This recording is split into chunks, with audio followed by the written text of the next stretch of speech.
Tony, we heard this morning some disappointing news, obviously, about Patrick Roberts being injured. How much of a blow is that? So he's a stick on in our team. We, some players come in and come out. Patrick generally plays every game, and in my period he has been very, very robust and been available just about all the time. But he'll be a loss for us. The good part of that is I'm sure he'll be fit in a couple of weeks, and he'll be able to train through the international break and be ready for the game after that, I think. A lot of reports this morning that the club is close to or has agreed a deal for Ukrainian striker Nazary Ruslan. Is there anything you can tell us about that? No. There you go, you know more than me. Yeah, so no, I haven't got any information on that, to be honest. Well, in that point, how kind of frustrating is it that there still aren't attacking reinforcements in the building for you? Listen, we're all working hard behind the scenes. I think everybody's. I've just been sitting there before coming in here for a bit. We're all frustrated. Everybody is working really, really hard to try and get deals done, and there's lots of deals that seem to be on the cusp. I feel as if I've sat here for the last 3 or 4 press conferences says tomorrow, someone's in tomorrow, and they haven't. And that's not through. I don't tell lies. I don't think, but. We're trying really hard to get these deals done, and they're not easy. And it's always time against money. I think, as the window rolls down, some clubs realise that this deal might fall away, and then it becomes more urgent. And so, I have to sit here and be confident that by the end of this window, we'll have some strikers in the building, and then by the end of the international break, the likes of Ross Stewart, who's out on the grass these days, kicking balls about every day now, so who's to say he's not about ready as well. The young French lad Eliza is telling me he's only 2 or 3 weeks away as well, so as I said to you the other day, I'll probably be sitting here moaning that we've got too many striking options, really. It's giving me a problem picking the bench, but it's football, we have to get on with it. Everybody's working hard, and as long as I, on a personal note, see that we are all pulling in the same direction, understanding our problems, but you can't just go and bring one in because he plays with a number 9 or a number 10 on his back. We have to get the right ones if we can moving forward for the club. There's been thought that there would be possibly some departures before the end of the window as well. Does that situation in any way change after the injury to Patrick? No, I don't think so. I think Patrick's a pretty short term. It's a pretty low grade injury, and as I said, he'd only be 2 weeks, but there's an international break in 2 weeks, or less than 2 weeks. So I'm pretty sure Patrick will be training and available for the first game after that international break, and looks like he'll probably miss 2 games and then he'll be back. So that's why you have squads of players. You have to, somebody's out, somebody has to come in and do the job, and that's what football is. So we'll just move on and give it our very best shot to try and win the next 2 games if we can before the break. Obviously there's a lot of talk about attacking reinforcements, that kind of thing, but last week you did pretty well finding the solution from within. Obviously Joe Bellingham, a great day for him, a day he'll never forget, and it does show that you have adaptable players in your squad, doesn't it? Yeah, and I think we've been doing that for a year now. I think if we think back, my first game was against Rotherham when I came into the club, and Ross Stewart scored 2 that night, and the very next game he got injured and was out for a few months, and then he came back, played 5 or 6 games and got injured, and so I think Ellie Sims went back, and so we've been without strikers and having to have adaptable players for a long time, and you just have to score different type of goals, really. You have to get different people into different areas of the pitch, and that's why you do your training. That's what we've been doing today. I've been shouting at them a lot today because they weren't really as focused as I'd want them to be, and because this is our job. We have to win. We have to find ways to win, and okay, we can't keep sitting here making excuses that we haven't got a number 9 who bangs goals in like Ross Stewart does. So let's everybody get to work, and this is when the ball's there, you need to be there, and you have to get there, and you have to run, and whatever it takes to get into them positions, you've got to get in the box. So And then you're always slightly vulnerable against transition and counter-attack, as we used to call it many moons ago. It's, so yeah, there's a lot of work on a daily basis with the team, but I think that's it. It's what football is. It's a joy to be in the industry, basically, because where I sit, you have to find a way to win football matches. Otherwise, everybody's going to be critical. They're not interested in who's not available. So if we get beat on Saturday, nobody will be saying, "Oh, they lost because Patrick Roberts wasn't playing," and they've lost this player. They haven't got a striker. They haven't done this. People aren't interested. People just look at the data and the statistics, and you have to win. So we have to try and find ways and be productive with the players that we've got. Coventry, obviously, club you know well, a team that, like yourselves, reached the playoffs last season, and kind of like yourselves, a team that's gone through a few changes with players leaving and players coming as well. What do you expect from them? They're a good team. We've been watching them. It's they obviously beat Middlesbrough 3-0 in their home game. They've had a couple of away games on the back of that at Swansea and Leicester, I think it was. So what do I make of them? They've invested or reinvested the money of their sales, I would suggest. That I don't know the numbers, we never will know the numbers probably, but if you read some reports, as much as a final fee of 8 million for Ellis potentially. I don't know what the down payments were or how it was, but and then somebody cost more than that, the record signing, the boy Wright, is it? It's so they've reinvested the money in the team. They've got good players. They're very solid defensively, really well structured, and it'll be a tough day for us. Tony, there's also the loan market as well as actual signings. How important do you think the loan market will be for this club going forward? Well, the loan market not necessarily part of the plans, I would suggest. It's the loan market has been used. Obviously, Ahmed Diallo was here last year as a loan player, but it's not where the club will look first. They would prefer to sign their own footballers, and I think that's the correct way to go around it.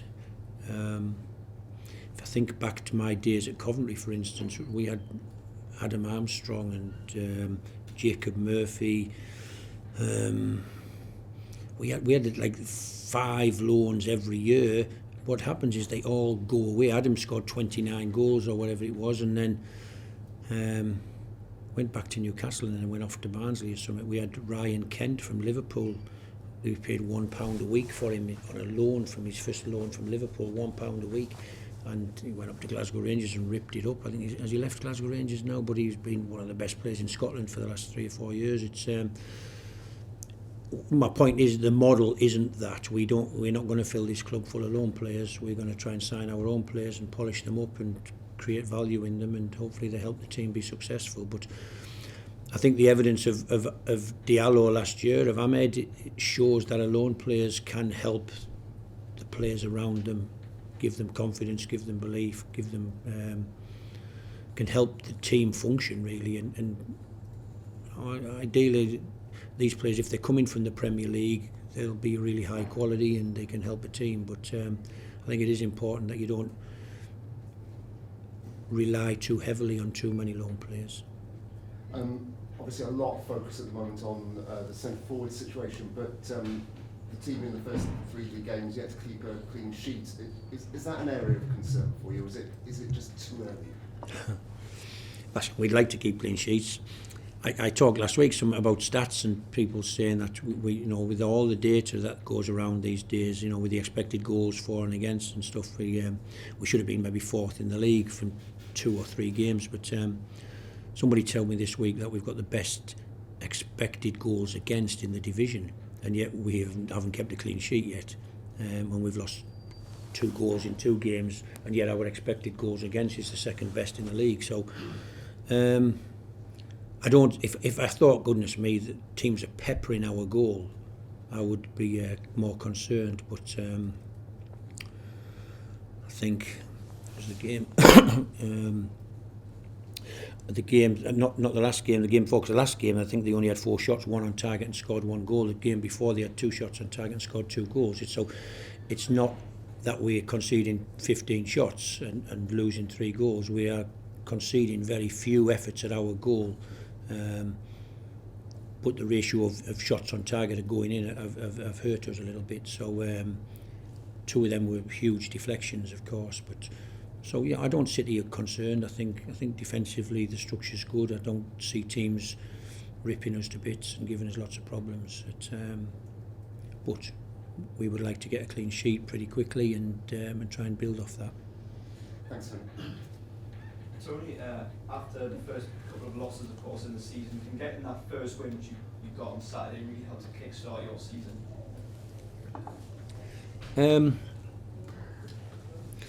So maybe I don't. You know, I think the team played pretty well the first 2 games. You know, you look at Ipswich; they've won all 3 games. And yet I do sit here and think we had a huge proportion of the game against Ipswich. I thought we could feel their attacking threat, but you know, if you look data-wise, statistically-wise, 68% possession, 20 shots at their goal.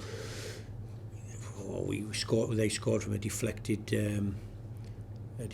pass or shot. It's, you know, there was no concern from us. Is it getting our season up and running? Yeah, maybe. You have to get points on the board. You're only ever accumulating points in football, and yet I did feel the team were in an all right place. You want to win, of course you do, but on the defeats it wasn't too disappointing to the point of where, God, we've got so much work to do, because I felt in all 3 games we've had averaged, I think, well over 65%, 68, 69% possession, and had 20 shots, 16 shots and 13 or 14 shots at the opposition goal, and hugely percentage-wise less of them at our goal. So as long as you keep doing how you play, keep trying to create chances, have shots, efforts at goal, getting bodies in the box, stopping them, peppering your goal, you're going to win more games than you lose. And we just have to try and keep the processes that we put in place, keep them going really, and we'll be fine, I'm sure. Just on Joe Bellingham, of course, he was the star on Saturday. I think he's only 17, you've only worked with him for about 100 weeks in total. But can you already see the potential that he has? Listen, he was brought to the football club because the people who worked at Birmingham had seen him very closely and knew the family very well, and Birmingham were happy to do a deal. I think he's a really young boy. I'm not sure you say he was the star. He scored the 2 goals. We played him highest player on the pitch really, and he had to get in the box, and he did get in the box. And if you think back to the goals, they weren't tap-ins, but he was basically there in the middle of the goal. First one for a header back from Dan Neal, who made an amazing run from deep in midfield to just nod it back to him to beat the goalkeeper from 6 yards, and the second one, Dak just cut a little ball back for him to side foot in the corner. So I think we have to be careful in thinking that, you know, he's a star. He's a young boy working really hard and wants to get better, and he's got lots and lots to get better at. So I think he's just a young lad that will be in and out of this team as the season unfolds. And you know, let's see if we can sign some strikers that he'll put him under pressure to get in the team. So, but we will keep trying to develop him, keep trying to get him in those positions, keep trying to build him. But I'm very conscious, and I think the kid's very conscious that he understands he's got a lot of work still to do to become the footballer that he wants to become. Of course, you've got an awful lot of young talent in this squad, and you did last season as well. But would you like more experience to come in if there were to be signings? I think it's all about the balance, really. We've got some experienced players at the football club who are not in the team at the moment, either through injury or just non-selection. The club's model is to sign young footballers, and you know, I signed up for that, and so I don't want to sit here kicking and screaming that we want loads of experienced players in the building. I do think that experience helps the young players understand the game better, and as I've always said, a voice from within inside the dressing room is a stronger voice than the coaches and the managers at time, because they live in it every day and every minute with them. And whereas I sit in my office most of the time watching games and planning and preparing the next team. So yeah, listen, the club, the balance is maybe a little bit off at the moment, but I think there's scope, and I hope over the next week or so you'll see that we sign an experienced player or two, but we hopefully sign some inexperienced players with lots of talent as well. And finally, as mentioned, obviously Coventry, good side, had a great season last year. How do you adapt and how do you challenge them? we'll go and play our game. I think we've studied them. They play a back three. They've got wing backs who are quite aggressive and attack. They play with 2 centre forwards and a number 10, 2 sitting midfield players. We know all about them. We know where the spaces on the pitch are that we'll try and exploit, and they'll know all about us, and they will, as they did last year. We went there and had again 80% possession just about and lost 2-1. They've lost Jokeres, of course, who damaged us that day, but they've got other threats. I expect us to go there and hopefully have the ball and dominate it, whether we can score and whether we can stop their transition, because they're very dangerous when you turn the ball over in midfield areas and they break with their number 10, who's Casey Palmer, a player I've had on loan myself at Blackburn and know very well. He's a hugely powerful and technical boy. He started his time at Chelsea. Godden scored a couple of goals already, a natural goal scorer, a poacher of goals. And then they've spent some money either on Ellis or the boy Wright, and so they're a real threat, and we have to be mindful of that threat and not overcommit, not get too confident with the ball or have too much of it, and we'll see how the game pans out.